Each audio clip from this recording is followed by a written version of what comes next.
200 રૂપિયા ચૂકવી અને બનાવો નકલી આધાર કાર્ડ, લાઇટ બિલ અને ઘણું બધું। જી હા, અમદાવાદ સાયબર ક્રાઇમે જુહાપુરામાંથી કર્યો છે નકલી દસ્તાવેજોના કૌભાંડનો પર્દાફાશ। બાતમીના આધારે સાયબર ક્રાઇમે દરોડા પાડ્યા અને એજાજ ખાન નામના આરોપીની પૂછપરછ કરી। તપાસમાં ખુલાસો થયો કે આરોપી એજાજ રૂપિયા 200 થી માંડીને 2000 રૂપિયામાં નકલી સરકારી દસ્તાવેજો બનાવી આપતો, જેમાં નકલી આધાર કાર્ડ, ચૂંટણી કાર્ડ, જન્મ મરણનો દાખલાનો સમાવેશ થાય છે। પોલીસની તપાસમાં ખુલાસો થયો છે કે એજાજે યુટ્યુબ પરથી નકલી દસ્તાવેજો તૈયાર કરવાની તાલીમ મેળવી, જેના માટે કેટલાક લોકોનો સંપર્ક પણ કર્યો હતો। તપાસમાં સામે આવ્યું કે અલગ અલગ 27 વેબસાઇટ દ્વારા એજાજ નકલી સર્ટિફિકેટ તૈયાર કરતો અને જેવો દસ્તાવેજ તેની રકમ પર વસૂલતો હતો।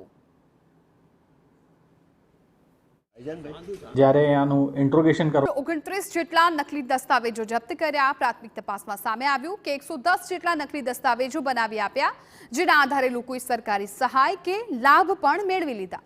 પોલીસને આશંકા છે કે આરોપી એજાજે નકલી પાન કાર્ડ અને પાસપોર્ટ પણ બનાવ્યા હોઈ શકે છે, જેના આધારે તપાસનો ધમધમાટ શરૂ કર્યો છે।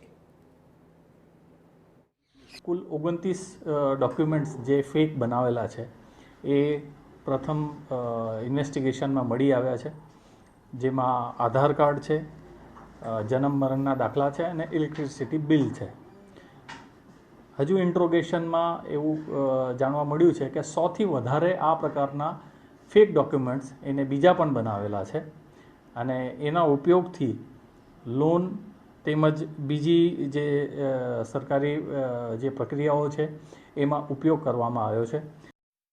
માત્ર 10 ચોપડી પાસ એજાજ ખાને નકલીના કારોબારમાં કોની મદદ લીધી, કેટલા લોકોને નકલી દસ્તાવેજ બનાવી આપ્યા અને આ દસ્તાવેજોનો ક્યાં ઉપયોગ કરવામાં આવ્યો, આ તમામ મુદ્દાઓ પર પોલીસે તપાસ હાથ ધરી। પોલીસે આરોપી એજાજની ધરપકડ કરીને નકલી દસ્તાવેજ બનાવવામાં ઉપયોગમાં લેવાતી સામગ્રી પણ જપ્ત કરી।